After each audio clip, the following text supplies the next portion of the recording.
এই, তোকে আমার শাড়ি পরতে বারণ করিনি, তুই আমার শাড়ি পরেছিস কেন? তোর শাড়ি মানে? এই শাড়ি আমার স্বামী কিনেছে, আমি পরতেই পারি। স্বামী? কালকে এসে আজকে স্বামী দখল করতে এসছে। খোল শাড়ি। আগে আমি এসছি, এই বাড়ির বড় বউ আমি। আমি যা বলবো তাই শুনতে হবে, আর না হলে বেরিয়ে যা বাড়ি থেকে। আমি আর রোজ রোজ তোর সাথে ঝামেলা করতে পারবো না। আজকে আসুক সেই বেশি বড়ল, তারপর তোর হচ্ছে। আগে তুই শাড়ি খোল, তারপর দেখছি কে কি করে আমার। ও মেজো ভাবি, তোমরা কি লি ঝামেলা করছো? তুই আমাকে মেজো ভাবি বললি কেন? কর্তা বাবু যে আমার ছোট ভাবি লিয়ে আসছে, তাহলে তুমি আমার মেজো ভাবি হয়েছো না? ছোট ভাবি আনছে মানে? কই গো সব, তোমরা ছোট বউকে বরণ করে দাও। তুমি আবার? আরে আমার কি টাকা পয়সা কোনো অভাব আছে নাকি? এই মেয়েটার বাপ মা খুবই গরিব, বিয়ে দিতে পারছিল না, তাই আমি বিয়ে করে নিয়ে চলে আসলাম। তুমি আমাকে বিয়ে করার সময় বলেছিলি তুমি আর বিয়ে করবে না, আমি তোমার সব থেকে ভালো বউ। এই বিশু মরদ বিয়ে করা ছেড়ে দিলে দেশের মেয়েগুলো সব না খেতে পেয়ে মারা যাবে। হ্যাঁ, আমার আবার দয়ার শরীর তো, কারো দুঃখ সইতে পারি না। কত দয়া শরীর, কথা শুনে কার জ্বলি যায়।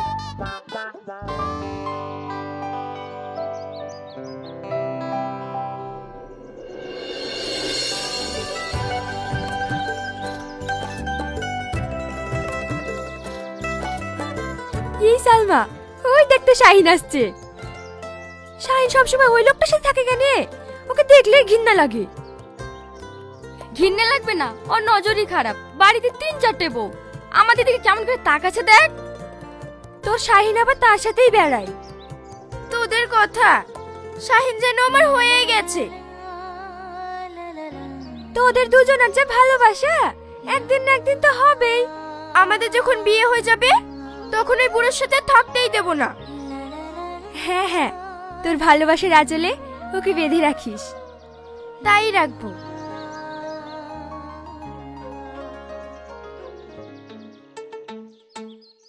এই শাইন, ওই লাল টুকটুক ফুলটা কে রে? দেখি আমার মনটা ভরে গেল। শালার মজা দেখো, বুড়ো হয়ে গেছে তো স্বভাব যায়নি, মেয়ে দেখলেই যেন লাল পড়ে। কিরে শাইন, কিছু বলছি নিজে? হ্যাঁ, কার কথা বলছেন কর্তা বাবু? ওই যে লাল ফেজি দিয়ে চুল বাঁধা আর চোখ গুলো কেমন ভাষা ভাষা, আহারে যেন পূর্ণিমার চাঁদ। এই, ওর বাবার নামটা কি বলতো? এই শালা মনে হয় আমার দোবটাই সাইডবে। চলেন চলেন। আহ, ওর বাবার নামটা কি বলবি তো? তা না হলে তো আমি যেতেই পারছি নি। কেন চিনতে পারছে না নাকি? ওই পাড়া শীষ মোহাম্মদের মেয়ে। এই, তাহলে তো শীষ মোহাম্মদের বাড়ি হয়ে যায়। মানে? এই, মানে মানে করিসনি তো, যা বলছি তা শোন। চ।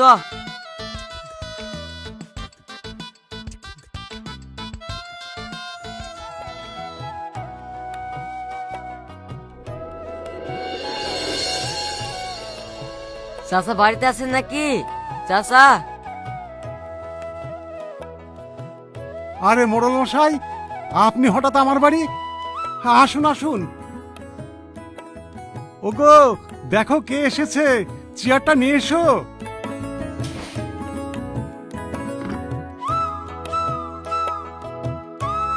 ভালো আছেন মোড়ল মশাই? আহ, আপনি আমাকে এভাবে ডাকছেন কেন? হা হা, আমি তো আপনাদের ছেলের মতো। আরে আরে মোড়ল মশাই, এটা আপনি কি করছেন? আপনার জমিগুলো আবাদ করে তো আমরা কোনো রকমের দুমুঠো খেতে পাই, কন্ট্রাক্টের টাকাটাও ঠিক মতো দিতে পারিনি।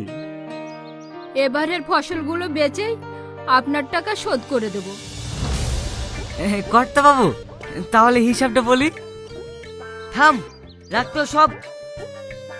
মা জানেননি, আমার এই জমি জায়গা আপনাদের কাছে থাকবে, আর কন্ট্রাক্টের টাকা কোনোদিনই দিতে হবে না, শুধু একটা শর্তে। শর্ত? কি শর্ত বলেন? শুধু আপনার মেয়ের সঙ্গে আমার বিয়েটা। কর্তা বাবু, এইসব আপনি কি বলছেন? এটা হয় নাকি? তুই চুপ কর তো, এসব তুই বুঝিস নি। কর্তা বাবু, আমার অল্প বয়সী মেয়ে। আমারই বা বয়সের কি হয়েছে, এই সামনেকার চুল করে একটি সাদা হয়েছে।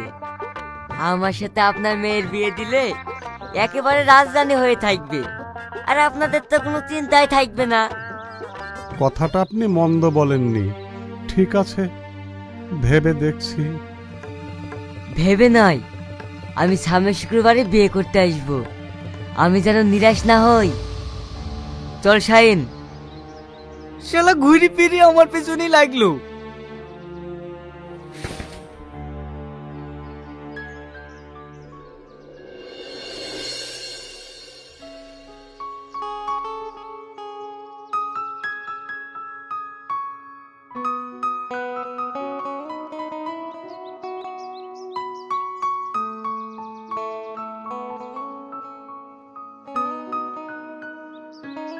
দেখছো বড় বাবু, ছোট বউ কেমন 24 ঘন্টা আয়নার সামনে দাঁড়িয়ে নিজেকে পরিপাটি করছে, যেন যাত্রা দলের নায়িকা। কেন তুই বুঝতে পারছিস নি? ওই করে তো রাত দিন মিনসিকে ভুলিয়ে রাখে, আমাদের দিকে আর তাকাই না। এই সারাদিন শুধু সাজবি না বাড়ি কোনো কাজ কাম করবি? আমি কেন কাজ করতে যাবো? এই বাড়িতে আমি কাজ করার জন্য এসেছি নাকি? আমি এই বাড়ির ছোট বউ, আমার মন যা চায় আমি তাই করব। কেউ যেন আমার গিল্লা নিয়ে না বসে। গিল্লা নিয়ে বসবে না? তোর রূপে ছটা দেখবে নাকি? ওই শুটকির কথা শুনে ঘৃণা লাগে। এই তুই আমাকে শুটকি বললি?